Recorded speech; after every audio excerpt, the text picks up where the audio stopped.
It's Parshas Shemos, actually, beginning Chumash Shemos. We call it Chumash Shemos. Goyim call it Exodus. It seems like a more appropriate name because it's about, like the Ramban says, the Sefer of Golus and Geula. But what is Shemos? Shemos L'char is a strange name to name a book, the book of names. Bereshis is talking about the Reshis. Vayikra contains everything that HaKadosh Baruch Hu said after the initial Vayikra, to calling on Moshe to come to the Yoel Moed. Bamidbar is about the travels of Klal Yisrael in the Midbar. Dvarim is the Dvarim that Moshe Rabbeinu said during the last 5 weeks of his life. However, what's Shemos? Just because the first pasuk begins with the Eila Shemos, and these are the names.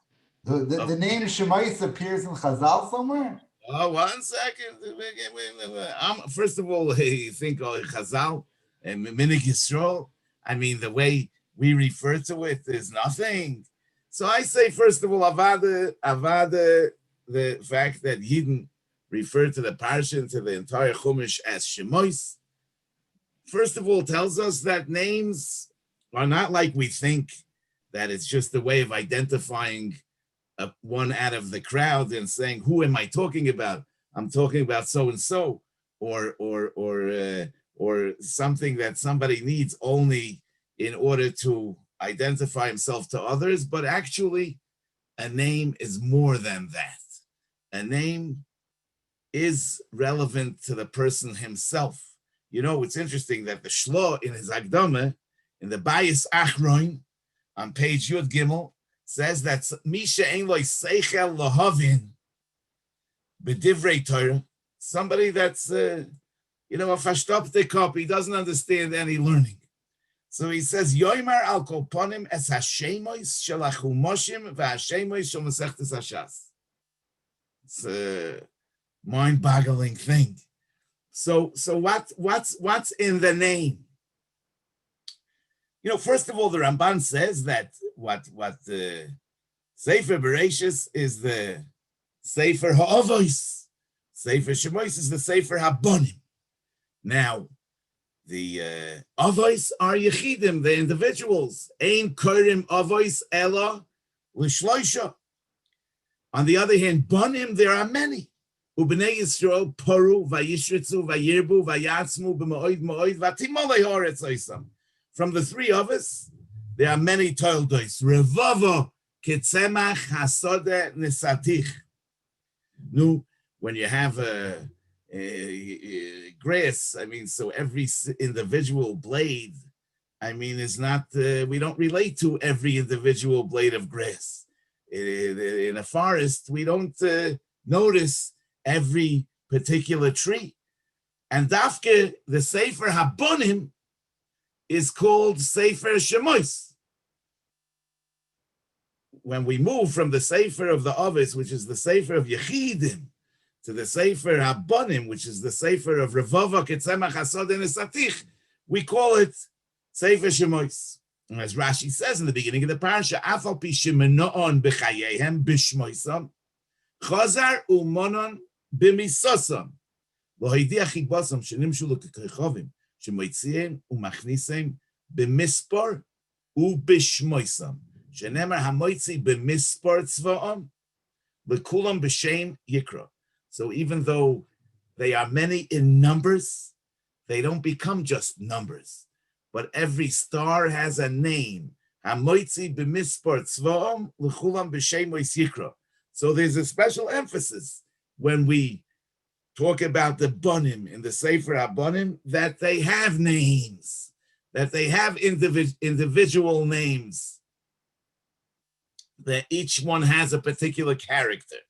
Now, in the Psiche of the Ramban Chumash Shemos, he says that this is the Sefer of Golus and Geula. So since Golus and Geula is the Teichen of this Sefer, probably names have a particular shaykhis with the sugya of Golus and Geula. So we find in the Mechilta in Parshas Bo, it says one of the things B'schus which Klal Yisrael was nigal mi Mitzrayim was shaloi shinu es shemam. They didn't change their names. You know, it says in Vayikra Rabbah, it says Ruvain v'Shimon Nachsin. They came down to Mitzrayim as Ruvain and Shimon, and Ruvain v'Shimon Salkin.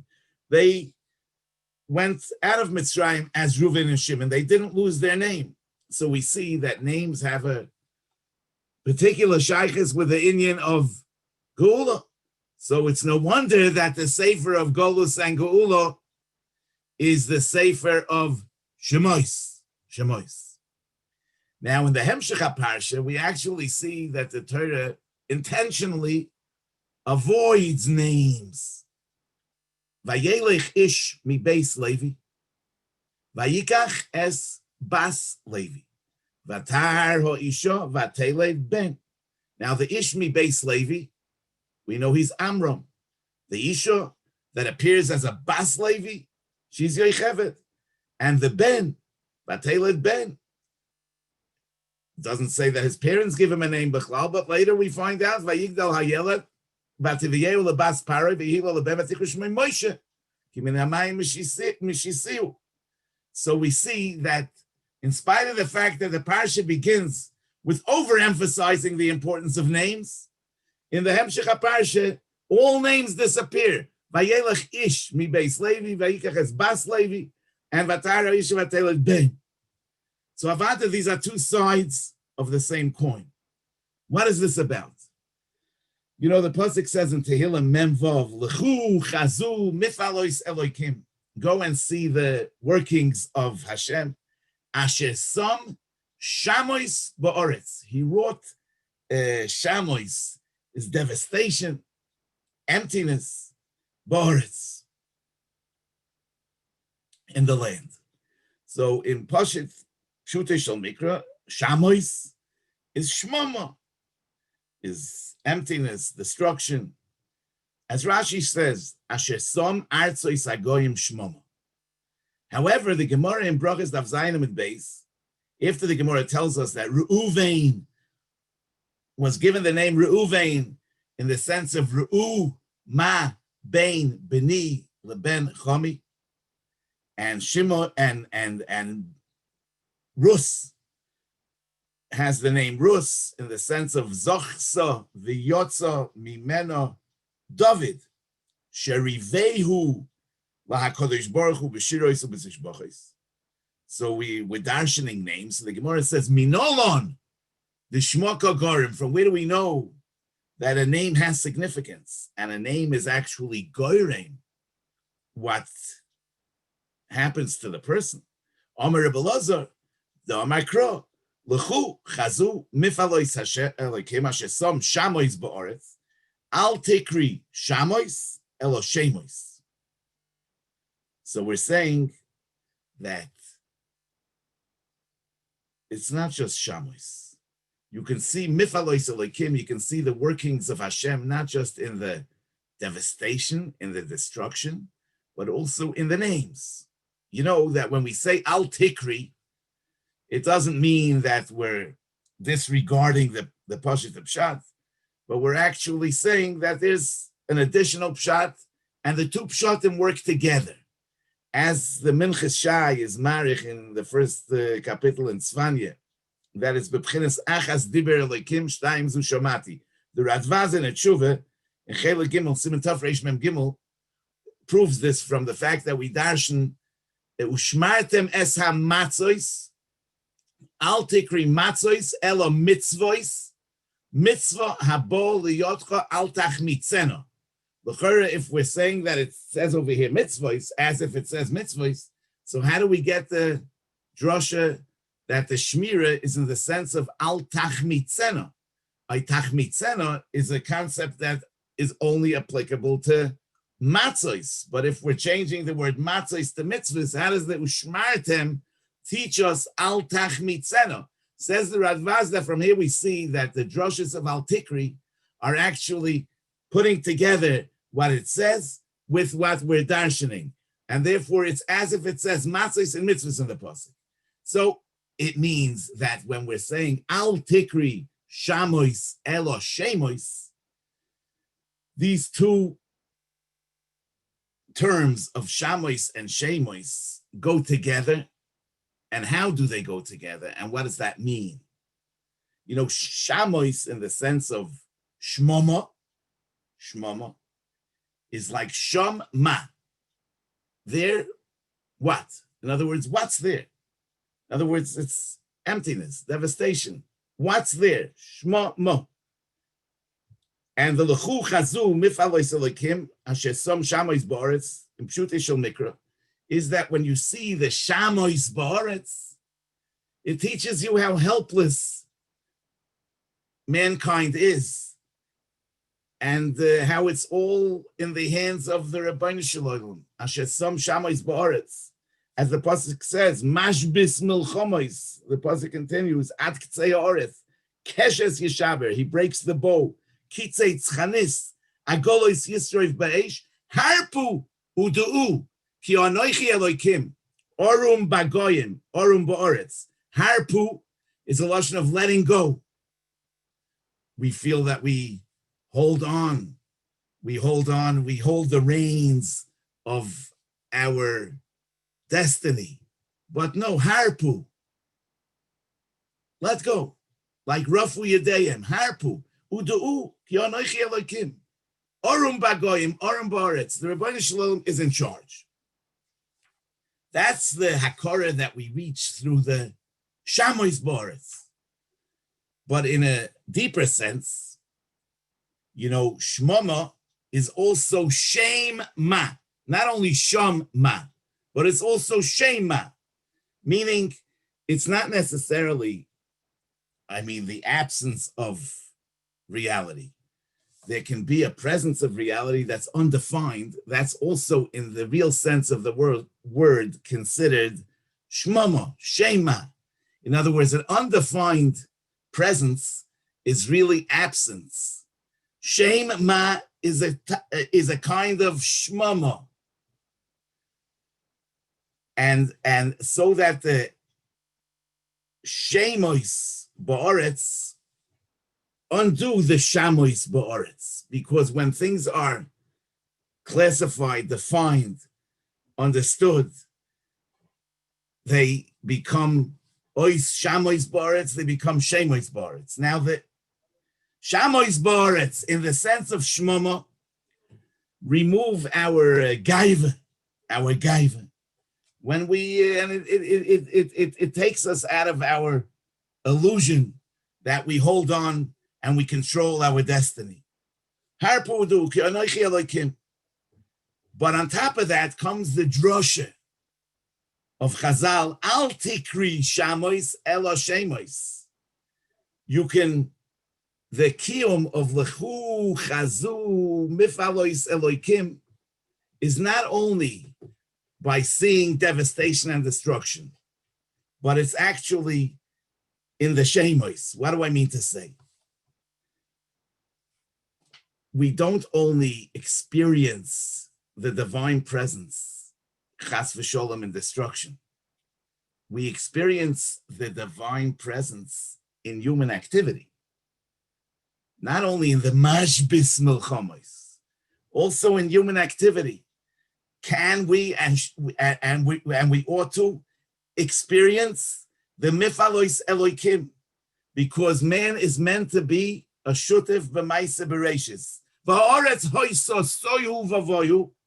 Rashi says toyu loshen tema v'shimamoim ka'adam toya u'mishtoimim al boyu shebo. Emptiness. But how do we undo that emptiness? Hashem says, "Vayomer Elokim yehi or vayehi or." That's one step. And vayikra Elokim la'or yom v'lachoshech kara layla. Giving names, defining. That's part of undoing the tohu v'vohu.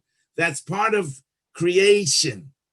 And in that part of creation, man was given a shutfis.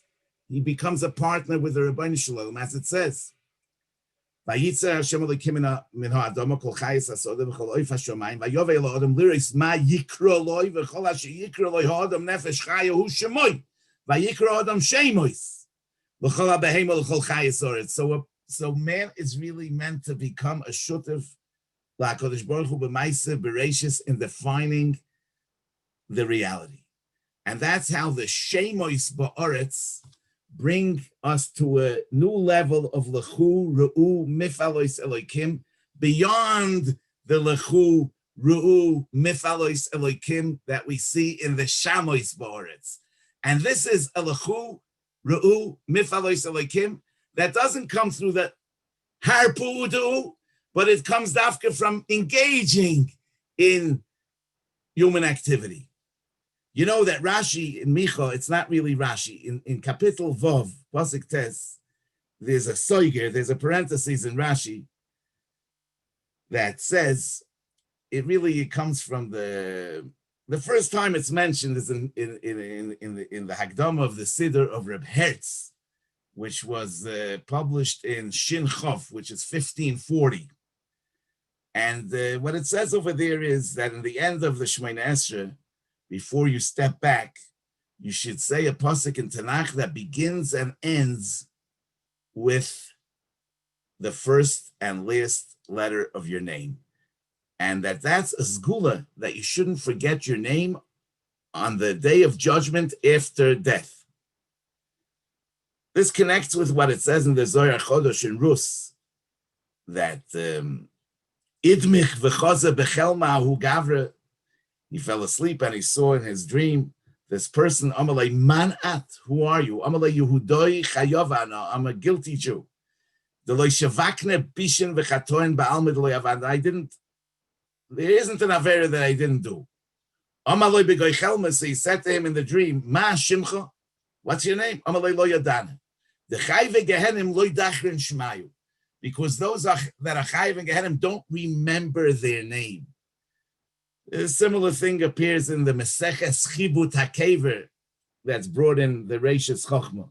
So what does it mean that people that are guilty, people that are Yordei Gehenim, don't remember their name? Maybe because, Shmo Gorim means that the shame, the name, is really connected with the particular, individual, unique quality of the Baal Hashem, and it represents his mission in this world, Shmo Gorim. And therefore, somebody that is not connected to his real self, to his real mission, he is really not in touch with his name. And he actually forgets his name. He forgets his name.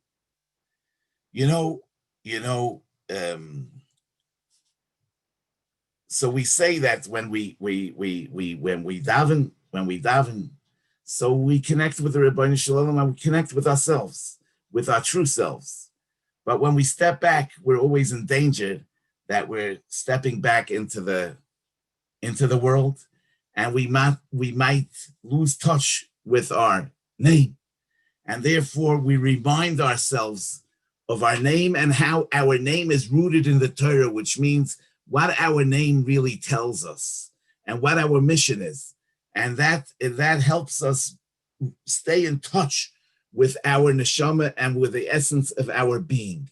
Rashi says in the beginning of Parshas Lech Lecha that haderech mima'etes es Hashem. So what does that mean? Normally a Pashut Pshat is that a person is known where he lives, but he goes somewhere else. Nobody knows who he is, so his reputation is in danger. But it could be that there's a deeper meaning to this. The Maharal in Derech Chaim, in Ovis, Perek Gimel Mishnah Dalet says that Ahoylech b'derech yechidi. On that Mishnah of Ahoylech b'derech yechidi, the Maharal writes, every person has a mokoim miyuchad. Umipnei sheyesh lechol adam mokoim, nichnas ha-mokoim b'hakoras ha-adam, loymar ploini mi mokoim ploini. They say he from such and such a place. V'imshino shem iro, v'shem iroi, in a get. If you were Meshane the shame of the husband's town or the woman's town, it's just as bad as changing the name, meaning that the place is part of the definition of who you are. Just like the name is part of the definition of who you are, so also the place is part of the definition of who you are. And he writes,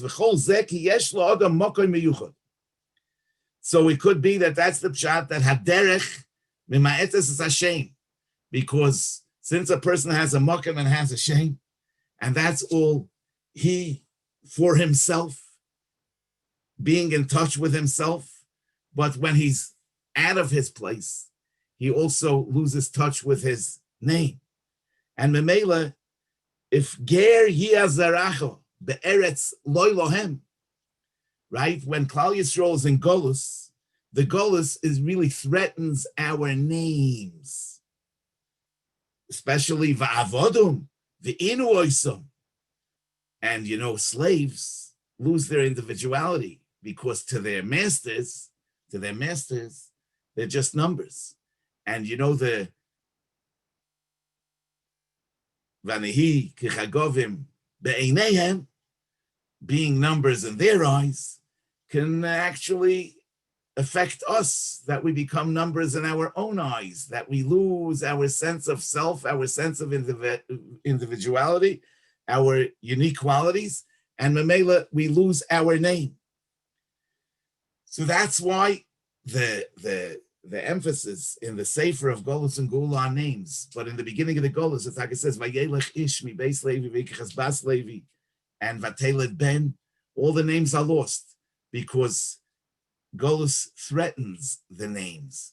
Nevertheless, Klal Yisrael held on to the names, and that's the Ve'ela Shemois B'nei Yisrael Ruvain v'Shimon Nachsin Shaloi Shinu es Shemom, that they managed to hold on to their names, to their mission, to the essence of themselves, even in the matzav of Golus. Now, Yeshua Yor, in the Braisim Masechta Soita, there's on Daf Lamed Vav Amud Beis, it says, beneged to the Seder of the Shvatim in the Avnei HaEphod, Reb Shimon Gamliel says, "Lo kederech shechalukim bechumash hapekudim, chalukim beavnei ephod." Not the same way that they are set up in the Degolim in Chumash Bamidbar, did they appear in the Avnei ephod. Elo kederech shechalukim bechumash sheni. The way that they're set up is the way that they appear in the Chumash Sheni. Rashi says, "Bechumash Sheni betchilas ve'ela shemois." The order that appears in our parsha in the first pasuk. So you see that what we call Chumash Shemois, Chazal call Chumash Sheni, doesn't have a name b'chlal. Doesn't have a name b'chlal. The book of names has no name. And if you look in the end of the Sefer HaBahag, he lists all the Chumashim, and he says Sefer Bereshis, Chumash Sheni, Sefer HaKoyanim, Chumash HaPekudim, Mishnah Torah. So the Bahag also has no name for the book of names. Chumash Sheni. There's Bereshis, Chumash Sheni, Kehanim, Pekudim, and Mishnah Torah. So it's nameless. So that's the pshat, because it's really the Sefer of Golus and Geula, and Derech Mema'etes is Hashem. So the Sefer has no shame on one hand, and it's Vayelech ish mi beis Levi because bas Levi v'tarish v'teled bein ish ivri make ish ivri me'echav. But on the other hand, it's also the Sefer of Geula. And therefore, on one hand, it represents the Shamois Ba'oretz, the Shema. On the other hand, it represents Dafke, the Shemois, Ruvain v'Shimon Nachsin, Shaloi Shinu es Shemom. We say, Bainei Yerushalayim Hashem, Nitche Yisrael Yechamis. Haroifei l'shvurei leiv u'mechavish la'atzvaiso. Meine mispal ha'kechavim l'chulam Shemois Sikra. What's the connection between these psukim? Shvurei leiv, who are the brokenhearted people? People that are not in touch with their mission. That and they're not in touch with their unique qualities. They feel like they're just extra. They're just another face. Those are the shvurei leiv. Yeah, because really, ha'adam yechidi nivra. Every person is a yochid. Every person has something unique to bring to the table that nobody else can. But the shvurei leiv, don't realize that, and they feel superfluous. So we say, Moine mitzvah l'keichovim, l'chulam shemois yikra. The great number of people, and it keeps on growing as we speak, it doesn't undo the uniqueness of every individual. Everybody has his name. And just like in Gulas Mitzrayim was dependent on Lo Shinu Shmom, so also the Bnei Yerushalayim Hashem Nitchei Yisrael Yechanis. Every niduch, wherever he's niduch, as long as he holds on to his name and he understands that Moine Mispal Keichovim L'chulam B'Shemois Yikra, that is really what heals the broken hearts, and that is how Nitchei Yisrael Yechanis, because the Geula is dependent on being in touch with your name. Okay, Rabbi Say, that's all I have to say.